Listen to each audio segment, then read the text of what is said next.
अस्सलाम वालेकुम। मैं आज आपके साथ बहुत ही टेस्टी और बहुत ही यमी से केक की रेसिपी शेयर कर रही हूँ। बहुत ही कम व्हिप क्रीम का इस्तेमाल करते हुए हम ये क्रीम केक बना के तैयार करेंगे और आप देखेंगे कितना प्रोफेशनल और कितना टेस्टी लग रहा है। अगर आप भी आसानी से ये 2 फ्लेवर वाला केक घर पे ही बनाना चाहते हैं और बहुत ही कम क्रीम का इस्तेमाल करना चाहते हैं तो आप इस रेसिपी को फुल वॉच करें ताकि आप भी इतनी आसानी से बेकरी से भी बेहतर केक अपने घर पे बना के तैयार कर सकें। रेसिपी अगर आपको पसंद आई तो इस लाइक के बटन को ज़रूर प्रेस कीजिएगा और अगर आप फूड विद आर्ट चैनल पर न्यू आ रहे हैं तो चैनल को सब्सक्राइब कीजिएगा। बेल के इस आइकन को भी प्रेस कीजिएगा ताकि आने वाली वीडियोस के सारे ही नोटिफिकेशन बासानी आपको मिल सकें। बिस्मिल्लाहिर्रहमानिर्रहीम। शुरू अल्लाह के पाक नाम से जिसकी रहमतें और बरकतें हैं हम सब के खानों में शामिल हैं। यहाँ मैं चॉकलेट केक बना रही हूँ जिसके लिए मैं सिर्फ 1.5 कप मैदा ले रही हूँ और यहाँ पे 1.5 कप मैदा लेके मैं इसे पहले छान रही हूँ। केक बनाने से पहले आपने इस मैदे को ज़रूर छान लेना है, अगर हो सके तो 1 से 2 बार ज़रूर इसे छान लें। और यहाँ पे मैं आधा कप ले रही हूँ, ये कोको पाउडर है और इसको भी मैं इसके साथ ही छान लूँगी और इसके साथ ही मैं 1 कप चीनी ग्राइंड करके ऐड करूँगी, उसको भी मैं इसी के साथ छान लूँगी। लेकिन अभी मैं ये फिल था तो इसलिए मैंने इसमें मैदा और कोको पाउडर को छान लिया है और इसके साथ ही मैं इसमें चीनी भी अच्छी तरह ये ग्राइंड हो चुकी थी, पाउडर फॉर्म है इसका, तो इसको भी मैं इसी के साथ ही छान रही हूँ। और ये देखिए इन तीनों चीज़ों को अच्छी तरह मैं मिक्स कर रही हूँ और मिक्स कर लेने के बाद यहाँ पे मैं डाल रही हूँ 1 चुटकी के बराबर नमक मैंने ऐड किया है और 1 छोटा चम्मच इसमें मैंने डाला है बेकिंग पाउडर और ये ½ टी स्पून मैं इसमें ऐड कर रही हूँ बेकिंग सोडा। अब ये तमाम अज्जा जो है मैं अच्छी तरह मिक्स कर रही हूँ और इनको अच्छी तरह मिक्स कर लेने के बाद मैं इसमें एग्स ऐड करूँगी। और ये रूम टेम्परेचर पे थे 2 अंडे, मैंने फ्रिज में से निकाल के यूज़ नहीं किए। जब भी आपने केक बनाना हो तो केक बनाने से पहले आप इनको फ्रिज में से निकाल के बाहर रख दें। ½ कप मैंने इसमें डाला है ऑयल, ये आधा कप जो है वो मैंने यूज़ किया है ऑयल का और इसके साथ ही वनीला एसेंस 1 टीस्पून मैंने ऐड किया है। और फ़िलहाल मैं इसके साथ मिक्स कर रही हूँ, लेकिन अगर आप चाहें तो सारा ही केक इसी के साथ मिक्स करते हुए बना सकते हैं, इस एग बीटर के साथ भी मिक्स कर सकते हैं और केक बना सकते हैं। लेकिन इसमें बनाने में थोड़ा टाइम लगता है, मिक्स करने में काफ़ी देर लगती है, काफ़ी देर मिक्स करना पड़ता है, इसलिए मैं स्टिक मिक्सचर के साथ इसको मिक्स कर रही हूँ। लेकिन आप चाहें तो बीटर भी यूज़ कर सकते हैं। और यहाँ पे मैंने आधा कप फ़िलहाल इसमें दूध डाला है और आधा कप ये रूम टेम्परेचर पे था दूध, ना गर्म था और ना ही फ्रिज वाला ठंडा दूध था, तो उसको मैंने ऐड किया है। लेकिन आप देख सकते हैं जो इसकी कंसिस्टेंसी है वो बहुत ज़्यादा थिक है और इससे भी मिक्स हो रहा है, लेकिन अभी इसकी कंसिस्टेंसी जो है वो मिक्सर की बहुत ज़्यादा थिक लग रही है, तो इसमें मैं 3 से 4 बड़े खाने के चम्मच जितना दूध और ऐड करूँगी। ये देखिए 3 से 4 बड़े खाने के चम्मच जितना मैंने और दूध इसमें ऐड किया है और अब जो इसकी कंसिस्टेंसी है वो परफेक्ट हो जाएगी और अच्छी तरह इसकी मिक्सिंग भी हो रही है। तकरीबन 2 से 3 मिनट के लिए हमने इसको अच्छी तरह ऐसे मिक्स करना है और इसको आप यहाँ पे बीटर भी यूज़ कर सकते हैं और एग मिक्सर जो आपको मैंने अभी दिखाया था जिसके साथ मैंने एग्स वगैरह मिक्स किए थे, आप उसके साथ भी इसको बीट कर सकते हैं। लेकिन उसके साथ अगर बीट करेंगे तो 6 से 7 मिनट के लिए आपको मुसलसल इसको मिक्स करना पड़ेगा, वरना अगर स्टिक मिक्सर या बीटर के साथ आप बीट कर रहे हैं तो 3 से 4 मिनट भी काफ़ी हैं। आप देख सकते हैं इसकी जो कंसिस्टेंसी है अब परफेक्ट है और इसको हमने अच्छी तरह बीट कर लिया था।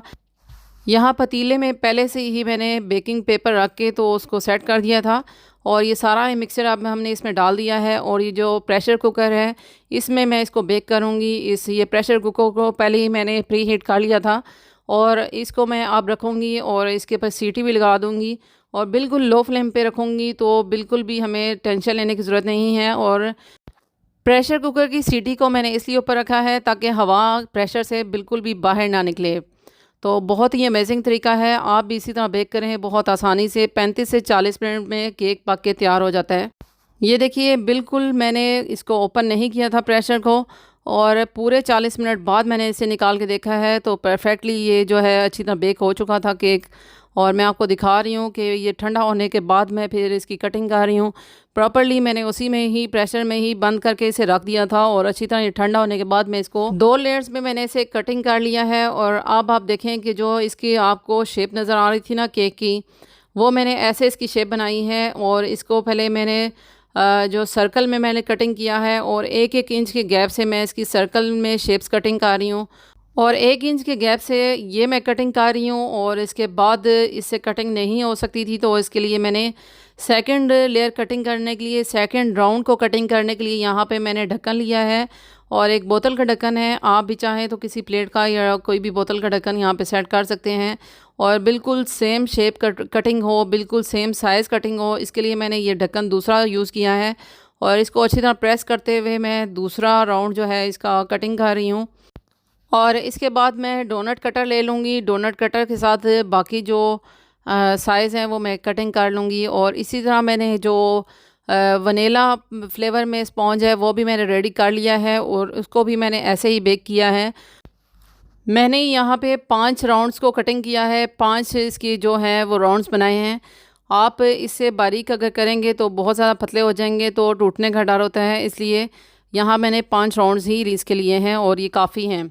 ये देखिए मैंने जो वनीला स्पॉन्ज है उसको भी रेडी कर लिया था और इसकी भी शेप्स मैंने ऐसे ही कटिंग कर ली हैं। अब एक राउंड शेप में चॉकलेट स्पॉन्ज की रखूँगी, चॉकलेट केक की रखूँगी और एक लेयर जो है राउंड शेप मैं इसकी वनीला स्पॉन्ज की रखूँगी। ऐसे ही करते हुए हम पूरी एक लेयर बना लेंगे केक की। और ये मैंने 3 स्टेप वाला केक बनाया है। आप चाहे तो ये स्टेप 2 स्टेप के साथ भी एक केक बना सकते हैं, 2 लेयर वाला केक भी बना सकते हैं आप।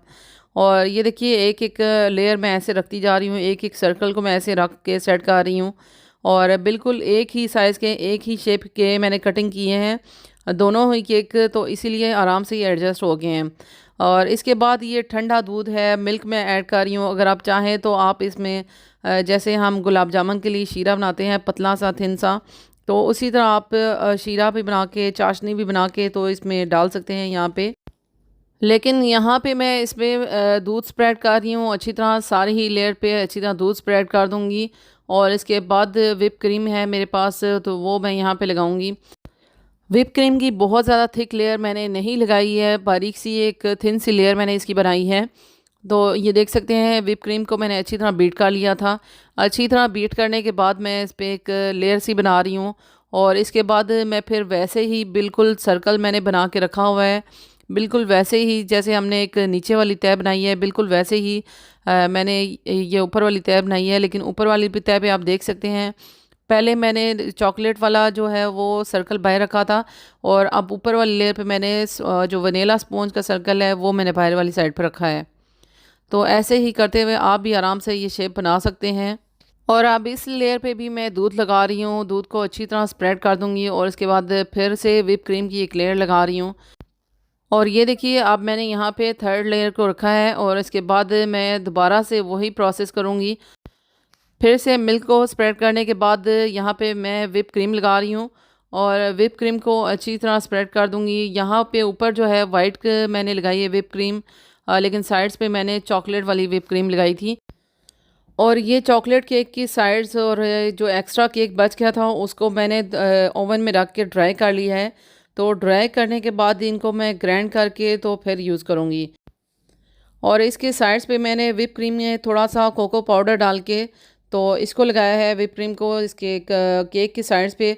और ये जो मैंने आपको ड्राई किया हुआ केक दिखाया है ना, चॉकलेट केक, और उसको मैंने ग्राइंड कर लिया था और ग्राइंड करने के बाद ये आप देख सकते हैं मैं इसके साइड्स पे लगा रही हूँ। बहुत ही आसानी से, कुछ भी आपको एक्स्ट्रा एफ़र्ट या एक्स्ट्रा आपको इस पे डेकोरेशन करने की ज़रूरत नहीं है। बहुत आसानी से बहुत ही मज़ेदार केक आप घर पे ही ऐसे बना के तैयार कर सकते हैं। ये देखिए मैंने कितनी आसानी से इसके साइड्स पे लगा दिया है केक को।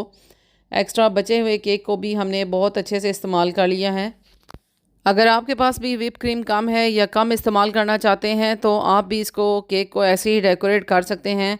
आप भी इतना ही आसान है और इतना यमी केक बआसानी घर पे ही बना के तैयार कर सकते हैं। और इस रेसिपी में मैंने सिर्फ चॉकलेट केक की रेसिपी ही शेयर की है और वनीला स्पॉन्ज की रेसिपी शेयर नहीं की, क्योंकि वीडियो बहुत ज़्यादा लॉन्ग आ जाती है। लेकिन वनीला स्पॉन्ज भी बिल्कुल ऐसे ही मैंने तैयार किया था, सिर्फ उसमें कोको पाउडर ऐड नहीं किया था, लेकिन रेसिपी बिल्कुल ऐसे ही सेम है। और यहाँ पे मैं आपको कट करके दिखाती हूँ कितना बेहतरीन और कितना यमी केक मैंने आसानी से घर पे ही तैयार कर लिया है। आप भी अगर ये केक एक बार भी किसी के सामने बना के पेश करेंगे तो वो आपसे इस रेसिपी को पीछे बिना रह नहीं सकेंगे।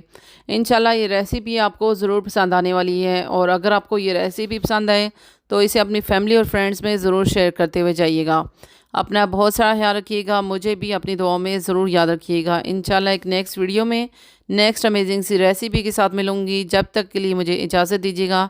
Thanks for watching. अल्लाह हाफिज़।